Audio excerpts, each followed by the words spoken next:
What's going on, people? Welcome back to AFTV. You've joined us for the preview, and this preview is brought to you by Paramatch UK, and here's a little bit more on them right here.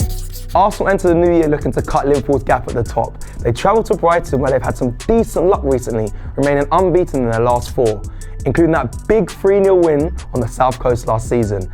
And our friends at Paramatch offering you a chance to back Arteta's men to win the enhanced odds of 50-1. Blimey. To claim this offer, simply create a Paramatch UK account, opt into the promotion, and then place a £1 bet on Arsenal to beat Brighton. Remember guys, you must be 18 or over and a UK resident, and all winning bets are paid in free bets. Full terms and conditions apply with all links you need below. A huge thank you to Paramatch UK for sponsoring this video. This Saturday, can Arsenal continue to brighten up the week by getting a win and hitting Brighton where it hurts? Salah.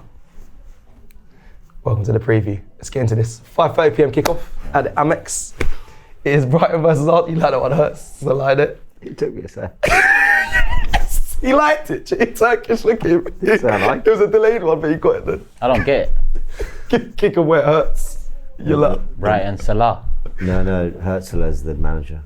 Fuck all that, man. New year, same bullshit. New year, same bullshit. James, come on. No, leave it alone. He's looking for a spud. And there's no one, production's even behind the cameras now turning away. And they're meant to be looking and making sure the cameras are right. Listen, the Brighton's quite my strong suit. Will Brighton see goals and hurt? Anyway, right, people, let's start.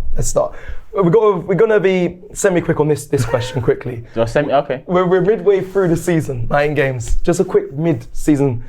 How you're feeling right now? Review of what you've seen so far. Quickly. Just a quick mid-season review. Just quickly. Yeah, nothing crazy. Sprinkle that in there. Remember last time it was left to the transfer window. Word. I like speaking with you guys, man. It's good. Just a quick review of the first 19 games. What have you made of it? No, but where are you at? Where are you at right now? Do you want some tactical insight? No. Just quick and looking forward.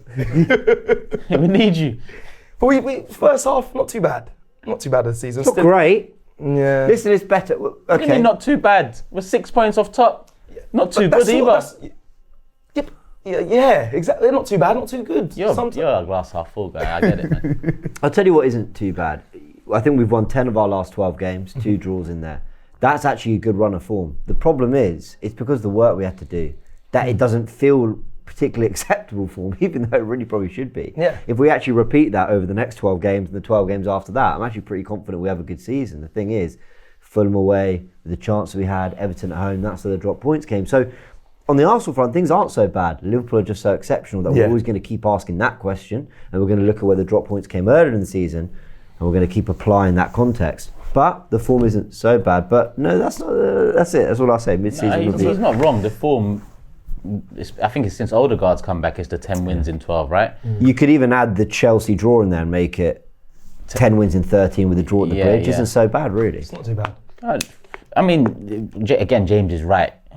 Even though this run, has been a pretty solid run, Liverpool have equaled that, and the gap remains the gap. It's no lesser or no greater. And yes, people might call in that Everton game in hand now, but I'm looking at that as 3 points for Liverpool, and I'll be happily surprised if they don't, rather than say they could drop it and be bitterly disappointed if they don't. So I'm looking at it right now. But woulda, shoulda. Right now, it's 6 with a game in hand in Anfield, and before that run of 10 and 13, it was 9 with a game at Anfield. So yes, the run is solid, and we're looking good, albeit thin in some areas. That's the issue right now. But like I said, James, I forgot what I said it on, but my game weeks in terms of my emotion is as much linked to the Liverpool game as it is to the Arsenal games now, because as much as people laugh on the internet saying you're talking about Liverpool again, well, who are we going to talk about? Should I sit here and talk about Barcelona or Bayern Munich or Juventus? Liverpool are top of the league, and I want us to be champions, so I'm looking up at Liverpool. I'm not going to look around at Forest and Chelsea because they're close to us, but it's more about how can we close that gap, and the how. Most of that how rests on Liverpool not doing what they've done in the first 19, because 48 points out of 19 games. I mean, look at how we felt when we had 50 from the first 19. It was amazing. It felt like, pretty immaculate form for the first 19 games. And they're 2 points off that. And there's been many question marks throughout the season that they just keep on knocking back. They answer the questions and they just get better, and they've got the joint best defensive record in the league with us, 17 goals conceded, 8 goals scored more than us, which when you look at their attack and our attack, it makes sense. But yeah, it's hard for me to really enjoy this run whilst Liverpool have matched it, and you know, more games have gone and that gap still remains, so the advantage is very firmly with Liverpool. Fair. See, thank you for the mid-season review, brief one. I enjoyed it. Hit the like button, make sure you're subscribed. Let me just 2 videos in one. I mean, they're getting it all here on AFTV. Poetry. Yeah, exactly. See, it's lessons, everything. Anyway, let me quickly ask you this, because I have a sense of, you probably don't have this on for this game, but slight bit of revenge that I want to see from Arsenal, because I was annoyed at Hertzler's comments after the red card with Declan Rice. He said he was adamant that it was the right decision and it was rightly so. It was a clear red card. That frustrated me. So from that game, maybe I'm holding on feelings. Well, you know what else frustrated me? And let me caveat by saying that before Brighton fans get upset, I think Brighton, their story in the Premier League is fantastic, and Hertzler's clearly doing a good job there. And I was impressed with them when we went down to 10 men. I thought they played really good football at the Emirates. I mean, we had to work really hard. But we did well. You're right. Could have worked harder. He basically, and I know a manager is always going to defend their team. No, he was arrogant. But he was saying it was a red card. Smug about it. And then about the João Pedro incident the other day, he said it wasn't. Yeah. I'm like, if you're the kind of guy that wants, you know, swinging elbows to be allowed in the Premier League, but tapping the balls away not to, then okay, fair enough. He's always going to defend his team. I get it, but I just thought, okay, interesting. Yeah. But there we go. Well, I hope that it fuels the team going into the game. It won't. Just focus on Brighton and winning the game. No, that. But there's a bit. I think I got a little bit. There's a little bit of spice from me. I feel I want to see us kind of dismantle Brighton, and I want to just ask you guys: is it going to be a similar like with Arsenal when we watch, especially against Brentford, many games this season? You want them to take the handbrake off, like just attack, go, like, let it go. We see sometimes, you know, Liverpool are doing that. Me and Lee spoke about it in the fan camp after the Brentford game. But I actually have seen Arsenal do that against Brighton. Granted, it was a few years ago. I think it was like 2021-22 when we beat them 4-2. But it was very like... Season after, yeah. Yeah, it was very just, you attack, we attack, and who can really outscore each other. Do you see Arsenal, do you think we need to be like that for this game? Or do you think it'll be more controlled and... Tough place to go, but we won their 3-0 last season, 4-2 the year before that. Thing is, they've had a lot of real results at the Emirates. They've come and, you know, got a few 1-1s and really frustrating results. We've been chasing Champions League football last season, 1-0 up, 1-1 again. I never felt even at 1-0 up before the red card we were particularly comfortable. I thought that was a game where we were kind of struggling to... So we weren't playing badly. I'm not saying we didn't deserve to be winning, but we weren't really in our full flow before that red either. They're a good side. Man City went there 1-0 up, lost the game. Tottenham went there 2-0 up, lost the game. I'm trying to think of other clubs that have been to Brighton, but you know, this season they're a side that have goals. I mean, they've got... And now we enter a slightly awkward conversation, but you know, do they have a better plethora of forwards than we do? I mean, when you really think about it, from, you know, Turkish having a good think there, but they can pull out Adingra, Matoma, Evan Ferguson. Danny Welbeck's been brilliant for them. João He's not Pedro available for this game, but João Pedro, Matoma. Minte, I mentioned Matoma. Who else have they got? Believers in their midfield. They've got Ferguson. Rutter as well. Rutter, I think, is a good player. Yeah, £40 million signed from Leeds, I think. Yeah. Jorginho Rutter, yeah. Really good player. Baleba in midfield looks really good. Yeah, he does. I mean, basically, if Partey isn't signing a new contract and staying on, and how good was Partey against Unbelievable, Brentford, by the way, then Baleba's the kind of player. But you know, we know Brighton do business at very high fees, and rightly so. So, yeah, dangerous side with dangerous players and a manager who, while I haven't really appreciated his comments at times this season, he's got them playing really good football. But that will always be the Brighton way too, since the days of Graham Potter and stuff. So. Yeah, a lot to fear about Brighton for sure. Let me Turkish for you then. Just a stat: Arsenal have won 3 of their last 5 Premier League games against Brighton, drawing 1 and losing 1, but the rest we won, which James kind of mentioned there. Same question: like, do you see Arsenal going for that attack? Hertzler in his pre-match press conference said that they need to have intensity. We need to be in their face and show courage to basically win this game. So they're going to probably go all out attack, and rightly so. Like you mentioned, their attacking options are really strong. Do you want Arsenal to stick with the whole control and just play kind of... I think Brighton and Brentford are quite similar, and I think we might get a kind of similar sort of game. Do you think that'll be the case, or a little bit more open and I think free? I think you've got to be a little bit more open about your key man in attack. I think it's all good and well controlling, dominating at the cost of not creating an abundance of chances when you have someone like Saka who's so efficient in the final third. Because more often than not, you're going to get the couple opportunities needed to win the game. And we've seen that many times over the last 2 years. But without Saka, you know, there's a danger of controlling games to nothing, to a point, you know, because we haven't got that lethal edge in attack. I actually think against Brentford, we had quite a good balance. Look, against Ipswich, we was 1-0 up, taking the ball to the corner flag, right, at home. Against Brentford, we're 3-1 up away from home, and Raya's quickly trying to find Martinelli in over the top twice. A throw over the top, a kick over the top. We were all giving them something. That's very different to trying to run the ball into the corner flag against Ipswich at home. This is a better team, a better form away from home, and is it fair to say there was in the dying minutes though? Like it wasn't dying minutes. It was 20 minutes. There was still 20 minutes to play. We scored our first 2 goals early. By 65, we was 3-1 up, and Martinelli was still that threat. No, I'm saying against Ipswich. Though. Against Ipswich. It was towards the end of the game, and it doesn't matter towards the end. You don't. I mean, it's Ipswich, right? 1-0 at home. It's just weird that we did that. Whereas against Brentford, it was completely different, in my opinion. We went 3-1 up, and usually in those moments, we tend to try regain control and see it out. But this time around, Raya wasn't sitting on the ball; he was getting it and looking at Martinelli and so that was. But remember the styles make fights debate we had on the last preview. Literally sat here and we were saying, could maybe Brentford and Brighton be more open games, actually games where we look like we've got a little bit more in us, because they will be. Because Brentford and Brighton at their grounds are always going to throw a little bit more at us. Now, to be fair, I think we did. And Birmingham scored from the one chance they had, guys. Like, even the Raya spill was like a speculative effort, really. Like, we did really well, but I think they still had an intent to attack us when they could, Brentford. But we were just like noting those holes, whether it be, Raya's collected the ball, we'll go to Marseille or whatever. It was a good performance. So maybe it was going really long a lot. But none of us expected that. No. It was going direct quite a bit in that game. We weren't just trying to keep it. We were keeping possession, but we were heavily going forward from the long ball over the top. We actually, I said to Robbie, we kind of played into what they were doing as well, because they were looking for Mbeumo constantly, and we was kind of just trying to get it forward in with Martinelli in behind. But it worked out. Ranieri helped. Yeah, he's so direct that I even think our goal came off the back of good work from him. It was his drive.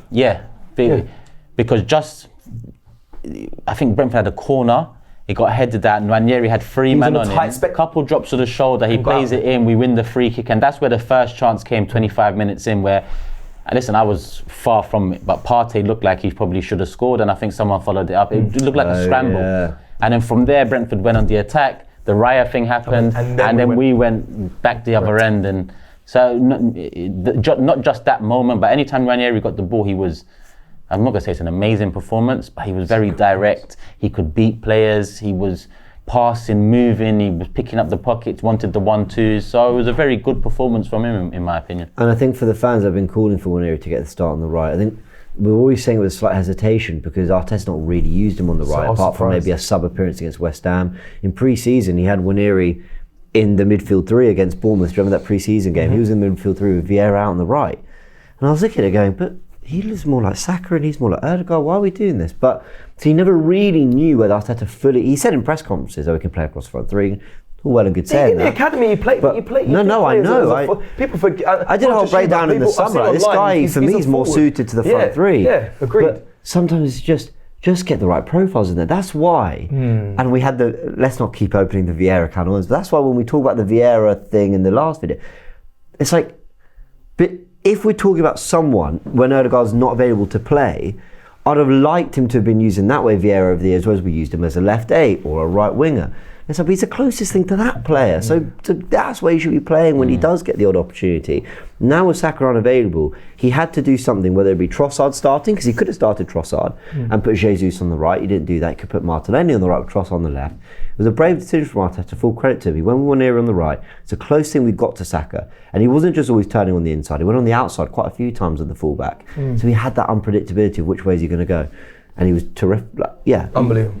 8 out of 10 for me. Really good. Does he start both? So for both of you, quick answer, yes or no. Does he start against Brighton? I think he's even more suited to the Brighton game than he is the Brentford game. We need he's a special talent.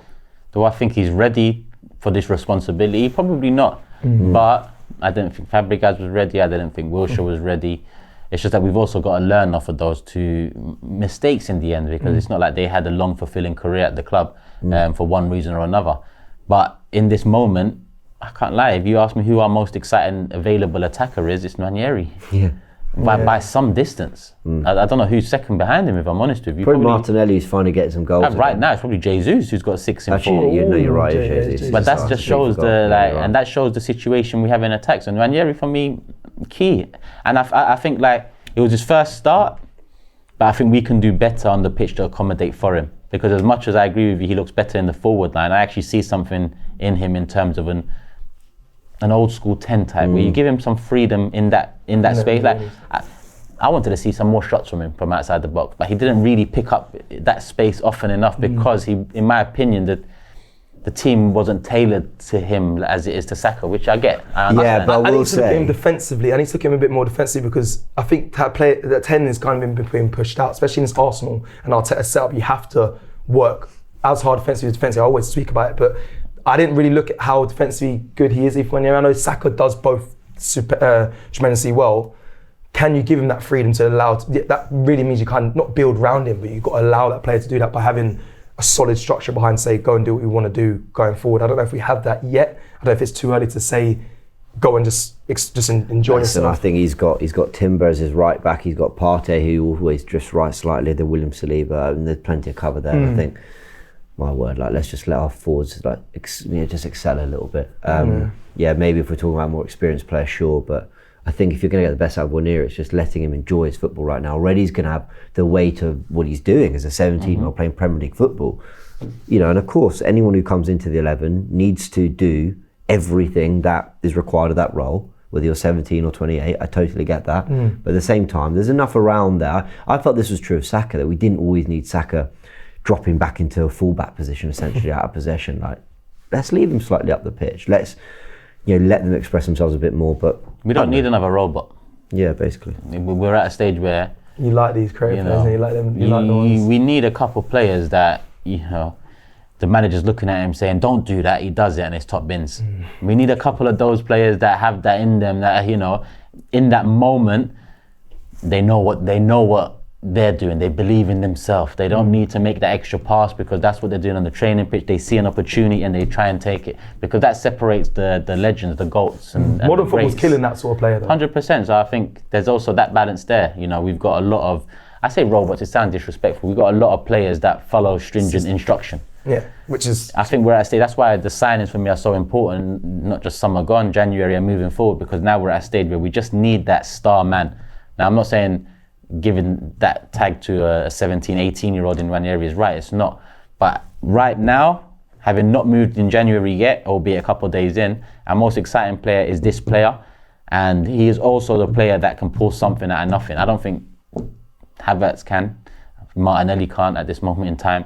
Trossard, he's more of a finisher at the end of it. Jesus used to be able to. Jesus used to be able to, and I'd say he's lost that now. So really, Nwaneri is the only one that, I wouldn't turn my nose up if you tried a shot from 30 yards and it went high, wide and handsome. Because we need players that are willing to take that necessary risk. I get it. Yeah. Agreed, and we don't mind now. We'll do some more talk as well on individual players when we go into the Predicted 11 video, so make sure you check that out. That'll be on the channel as well. It's funny, I always talk about Brighton, how, attacking wise, they're very strong, and you'd think, they're just always scoring goals. Their last 4 out of 5 games has been draws. I want to push to you, Turks, to ask about, we went down, we can see the first against Brentford. Did you take anything from that, considering we ended up winning the game? I don't know how you felt when you was watching it, before when they scored, this could be one of those days, especially after the Raya slip. And I was thinking this could go left, but we showed a lot to get back into the game and then win it. Did you take anything from that going forward? In the end, that's one of our best performances of the season, in my opinion. All round, balance, attack to defence. Without Saka in that as well, I do, because Brentford away, you look at their home form, you have to take that context into account. And yes, they lost one before us, but their home form was still up there with the best in the league. So our form against us has always been pretty good, though. When that goal went in, I just thought to myself, Martinelli had the ball 7 times down that side, done absolutely nothing with it, and Bomo's had it once on this side, and look what happens. But then you caveat it with, listen, Calafiori, he's a lucky man that we won that game, because that defending is from the school of Save it. Zinchenko. We'll get into that. The predictor 11. No, but I mean, you need to be doing better there. How you allow him to just one of the best attackers in the league this season? You just allow him to get onto his stronger foot. You give him 3 yards of space. You give him the far post, and you give him the near post. That defending was terrible. But James said it before the stream, and I agree. He's a centre back that's being asked to play left back. But that's all of ours. It didn't cost us. It didn't cost us, but that should have been, aside from the Raya Hansted, that should have been a 3-0 game, and we're looking at it as one of our best performances of the season. It's just that one goal and whatever. Like Calafiori needs to learn from that, because we wouldn't let Zinni off with. You can make mistakes, right? That's fine. Everyone makes mistakes. That was just silly, though. If Miles Lewis-Skelly did that, you'd think you'd Miles Lewis-Skelly approach? wouldn't do that. Miles Lewis-Skelly is up. He's up for getting physical. He would have been straight onto Mboma. But the argument which I was going to say predicted was aerially, every time the ball was pinged into Mbemo, Calafiori dealt with him. I don't know if Miles Lewis-Skelly. I don't think he deals like that. I respect that. I mean, Mbemo's not the tallest. No, but he's physical. There's a lot of. But James isn't the tallest. But pinning a man and winning the ball. Calafiori didn't have a terrible game, but he defended that moment poorly. That moment. That's fair. That's it. Yeah. Okay. That's it. Okay. That's a. Other than that, I liked how he broke the lines. He made a couple runs. But the defence were just like a real platform for the team to try to get back into the game, because the performance, I'm glad you described it as one of the better performances we've had this season, because I asked someone on a fan cam and they were like, I don't know about that, it was a good performance. But I thought, you're right, take the context in. We're not very good when we go 1-0 down. We're away at Brentford.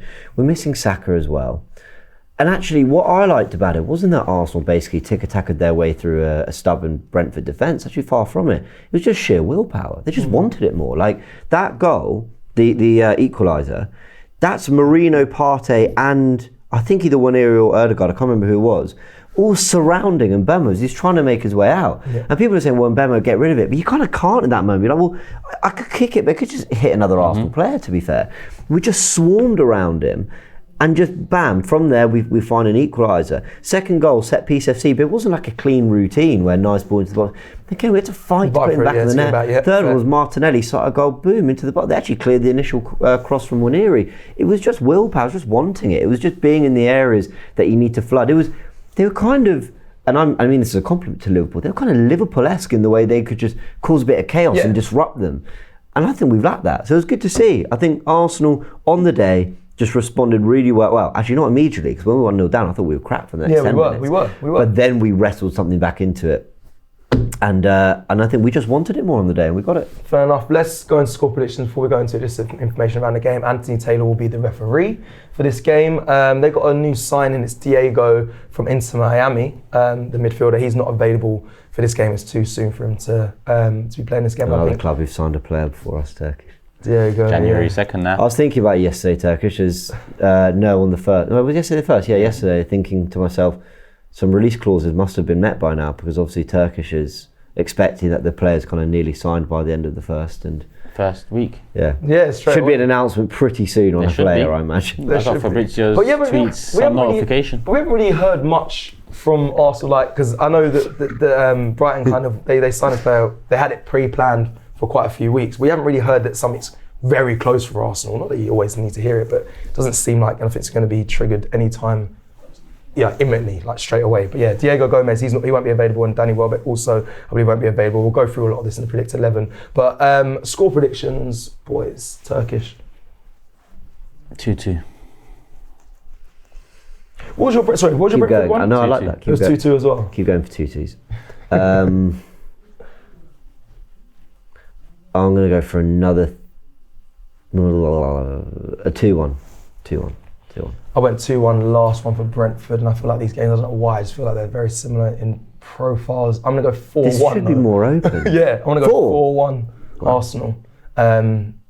Set pieces, I feel like they're not great on as well. I think we'll exploit them, but hopefully it will be 4-1. Hopefully we end up with another win. Should be a really open game. Yeah, and they're always exciting. You was at the 4-2, I'm sure, with me. No. Oh, I was working New Year's Eve on the watcher. Oh yeah, okay. Some of us can't gallivant around just watching games. Ouch. But I don't mind. It is what it is. Some of us have to keep the channel running. Yeah, I get that. I'm just there in the crowd, just enjoying my life. But anyway, listen, big up everybody. How was your World Cup? Oh, 2022 was a good. it was really good, really good. But hopefully 2026, we'll all be there. Hopefully, My inbox ain't been paid yet. Yeah, I know. Listen, hopefully 2026 we'll all be at the World Cup gallivanting and enjoying. But anyway, that's for another conversation. Big up everyone that's joined us for this preview. Let us know your thoughts in the comments below, and we'll see you very soon. Take care.